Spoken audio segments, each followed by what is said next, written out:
for the unsatisfying lunch break. Unfortunately, we didn't actually get to know that there is two we call it separated lunch times for the employees here and for the guests as we are. So sorry for that.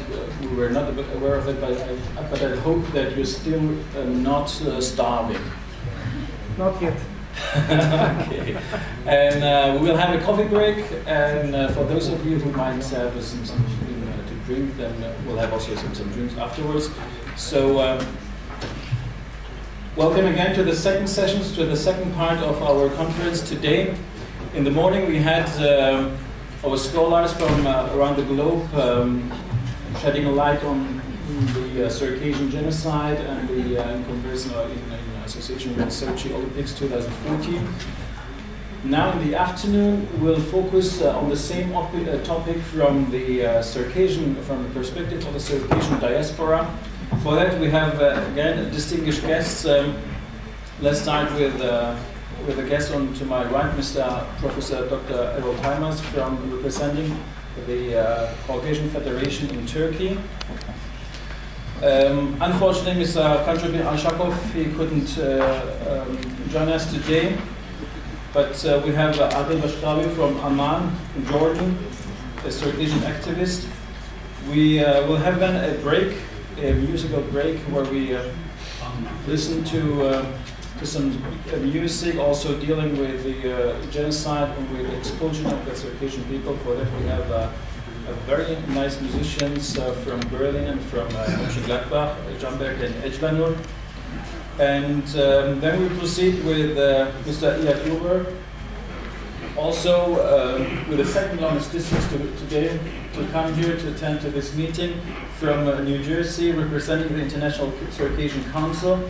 And then Mr. Özgür Aktekin, again from the Caucasus Forum from Turkey, will also have a presentation today. Afterwards, I will maybe sum up the whole issue with a brief PowerPoint presentation, and afterwards we'll have again plenty of time for our questions and answers session.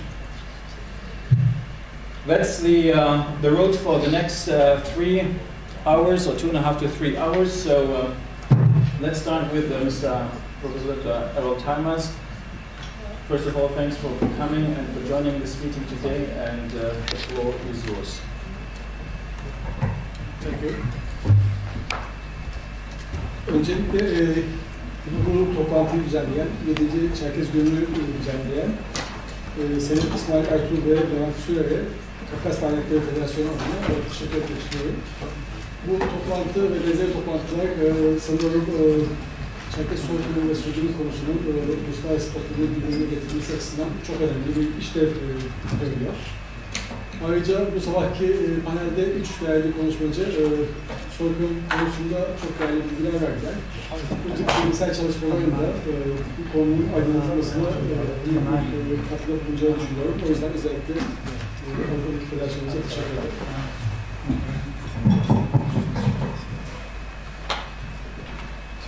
Konuşmayı İngilizce hazırlamıştım fakat zannederim Türkçe konuşmak daha rahat olacak. Bu yüzden konuşmanın aslında isteyenler daha sonra toplantıda onları verebilirim. Bu konuşmada 3 konuyu aslında temelde değinmek istiyorum. Önce Kafkas Dernekleri Federasyonu hakkında kısaca bir bilgi vereceğim. Çünkü tahmin ediyorum çoğunuz federasyonun faaliyetleri hakkında bilgi sahibisiniz. Konuşmak istediğim ilk konu Çerkeslerin günümüzde yaşamış olduğu sorunların temel nedenleri üzerinde düşüncelerimi paylaşmak. İlk olarak günümüzdeki sorunların temel nedenleri neler? Bunlar konusunda kısaca değinmek istiyorum. Daha sonra genel olarak Çerkezler, özel olarak Kafet, bu sorunlara nasıl bir tepki gösterdi, bu sorunları çözmek için neler yapıyor, ona kısaca değineceğim. Ve son olarak da Çerkez soykırımı ve sürdürümünün 150. yıl dönümünün ve aynı yıl Soçi'de düzenlenecek olan kış olimpiyatlarının önemi ve yapılacaklar konusunda kısaca görüşlerimi paylaşmak istiyorum. Öncelikle Kafet hakkında kısa bilgi verelim. Bildiğiniz gibi diasporada Çerkezler uzun yıllardan beri kendi kültürlerini ve dillerini korumak için kültürel dernekler ve vakıflar etrafında örgütlenmiş bulunuyor. Günümüzde Türkiye'de yaklaşık 80 civarında aktif Çerkez örgütlenmesi bulunuyor. Bu örgütlenmelerin büyük bir kısmı ortak sorunlarını çözebilmek, ortak sorunları çözmek için, ortak olarak davranabilmek için bir araya gelme ihtiyacı duydular. Ve 1990'ların başında Kafter ismiyle bilinen Kafkas Derneği'ni kurdular. Daha sonra Türkiye'de dernekler yasasının değişmesinden sonra Kafter yeniden örgütlendi ve 2003 yılında bir federasyon halinde örgütlenmesini oluşturdu. Ve günümüzde Kafter yaklaşık 60 derneğin, Türkiye'nin hemen her yerinde, Çerkezlerin olduğu her yerde kurulu üye derneklerin olduğu bir çatı örgütlenmesi. Kafet 1991 yılında Nalçık'ta kurulan Uluslararası Çerkez Derneği'nin de üyesi. Kafet'in genel çalışma ilkeleri ve yaklaşımı, ilkeler ve misyonunda tanımlanmış durumda. Oradan ben konumuzla ilgili kısmını kısaca okumak istiyorum. Tamamı uzunca bir metin olduğu için sadece günümüzdeki bu soykırım konusundaki ilkeleri okumak istiyorum. Kafet, soykırımı insanlığa karşı bir suç olarak kabul eder. Kafet, dil ve kültürel çeşitliliğini insanlığın bir zenginliği olarak görür ve bu zenginliği azaltacak politik asimilasyona karşıdır. Kafet, herkesin kendi kültürünü yaşama, kendi dininde ibadet etme ve kendi dilini konuşma hakkını savunur. Kafet, bu kapsamda uluslararası anlaşmalarda ve sözleşmelerde tanımlanmış tüm insan haklarının tanınması ve geliştirilmesi için çalışır. Kafet, 21 Mayıs'ı Çerkez halkına karşı uygulanan soykırım ve sürgünün yıl dönümü olarak kabul eder ve bu tarihsel gerçeğin tanınması için çalışır. Kafet, buna paralel olarak ana yurdundan sürgün edilmiş tüm halkların ana yurtlarına dönme hakkını savunur. Ve Çerkez halkının kendi ana yurduna dönmesi için bu hakkın tanınması ve gerçekleştirilmesi için yapılan tüm çalışmaları destekler. Şimdi bu ilkeler kapsamında Kafet kurulduğu günden itibaren, yani 1993 yılında kurulduğu günden itibaren Çerkez halkına karşı 19. yüzyılda uygulanmış olan soykırım ve sürgünün tanınması ve bilinmesi için çeşitli sistemli ve sürekli çalışmalar gerçekleştirildi. Niçin bu çalışmaları gerçekleştirdi Kafet? Çünkü Kafet kurulurken, Kafet'i kuran dernekler, Çerkez soykırımı ve sürgününün günümüzde yaşamış olduğumuz sorunların ilk temel nedeni, en önemli nedeni olduğunu düşünüyordu. O yüzden bu sorunun anlaşılması, gerçeğin kavranması için kurulduğu ilk günden itibaren çalışmalar gerçekleştirdi. Bu sabahki oturumlarda uzun bu soykırım konusunda bilgi verildi. Zaten buradaki sanıyorum dinleyicilerin hepsi de bu konuda bilgili. O yüzden bu konuyu çok kısaca özetlemek istiyorum. Bildiğiniz gibi Kafkasya 17. ve 18. yüzyıllarda, 19. yüzyılda dünyadaki o zamanın emperyal güçlerinin bir çalışma alanlarından bir tanesiydi. Rusya Federasyonu'nun güneye inme Rusya İmparatorluğu'nun güneye inme sevdasından dolayı 18. yüzyıl sonlarından başlayarak bir işgal gerçekleştirmeye başlandı Kafkasya'da. Doğal olarak Çerkezler bu işgale karşı ülkelerini ve özgürlüklerini savunmak için uzun yıllar çok dirençli bir direniş gerçekleştirdiler. Bu süreçte Osmanlı İmparatorluğu ve Avrupa'daki devletler Çerkezleri destekleyeceklerini sürekli ima ettiler. Fakat hiçbir zaman önemli bir destek Çerkezlere gelmedi. Ve bu nedenle Çerkezler Rusya İmparatorluğu'nun büyük askeri gücüne karşı hiçbir imkanları olmamasına rağmen 100 yıldan fazla bir dönem özgürlükler için mücadele ettiler. Bu savaş maalesef 1864 21 Mayıs'ında Kıbrıs Vadisi'nde sona erdi. Bugün Krasnaya Polyana diye tanımlanan bölgede. Ve bu savaşlarda yine ilk konuşmacımız detaylı olarak sayılarla verdi. Yüz binlerce Çerkez hayatını kaybetti.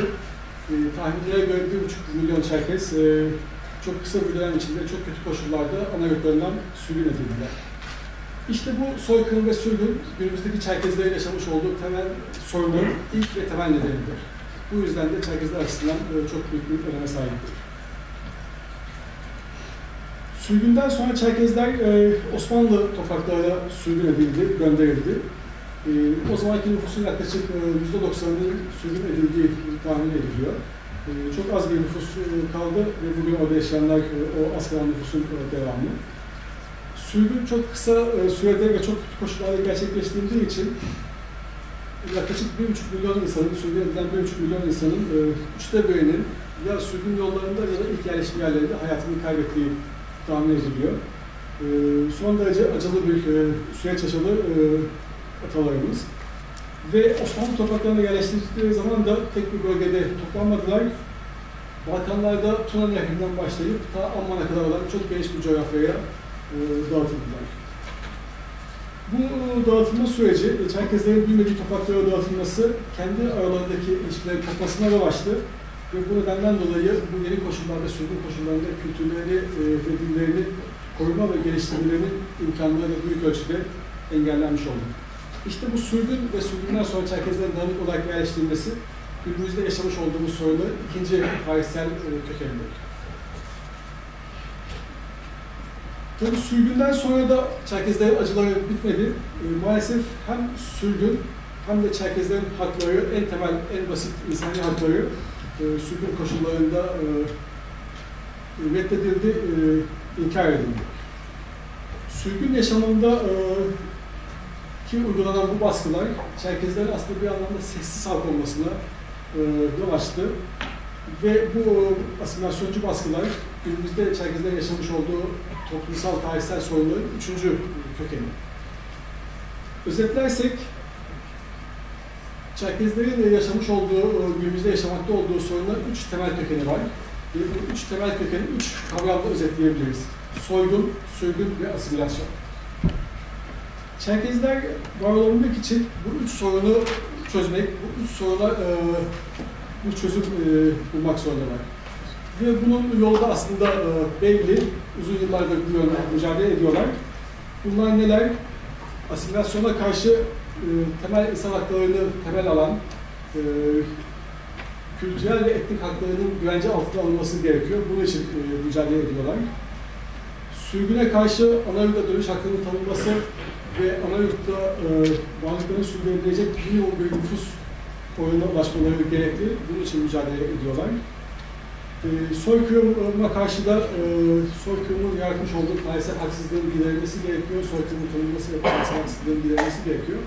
Bu yönde mücadele ediyorlar. İşte bu nedenlerden dolayı Kaffet kurulduğu ilk günden beri, 1993'ten beri bu yönde sürekli ve sistemli olarak çalışıyor. Çerkes halkına karşı 19. yüzyılda uygulanmış olan soykırımın tanınması ve yaşanan tarihsel haksızlığın giderilmesi için çalışıyor. Çerkezler bütün bu acılı sürece rağmen, soykırıma, sürgüne ve dağıtılmışlığa rağmen ne 21 Mayıs'ı unuttular ne de ana yurtlarını unuttular. Bu ikisini de hafızalarında yaşattılar, günümüze kadar devam ettirdiler. Türkiye'de, diasporada 21 Mayıs'ın anılması ilk kez 125. yılında, sürgünden tam 125 yıl sonra Ankara'da gerçekleştirildi, 1989 yılında. 1989 yılında Ankara'da düzenlenen bu ilk anma etkinliği, Çerkez diasporasında bir kültürel ve siyasal rönesansın başlamasına aslında ulaştı. Bu anlamda bir tarihsel dönüm noktası. Bu anma etkinliğine diasporadan ve ana yurttan pek çok temsilci katıldı. Bu temsilciler ortak sorunların çözülmesi için ortak hareket edilmesi gerektiği inancıyla bir örgütlenme çabasına girdiler. Ve işte Kaffet'te bu örgütlenme çabaları kapsamında Türkiye'de kurulan bir ortak yapı oldu. Ve daha sonra da 1991 yılında bu etkinlikten 2 yıl sonra dünyadaki tüm Çerkes örgütlenmelerinin bir araya gelmesi amacıyla Uluslararası Çerkes Birliği kuruldu. Kaffet, Çerkes soykırımı ve sürgününün tanınmasına ilişkin faaliyetlerini 3 alanda, 3 düzlemde yürütüyor. Bunlardan birincisi araştırma ve öğrenme. Maalesef Çerkeslerin yaşamış olduğu bu trajedi çok uzun bir dönemde inkar edildiği, dillendirilmediği, Çerkesler tarafından da dillendirilemediği için bu konuda gerçekten dile getirilmesi, açıklanması gerekiyor.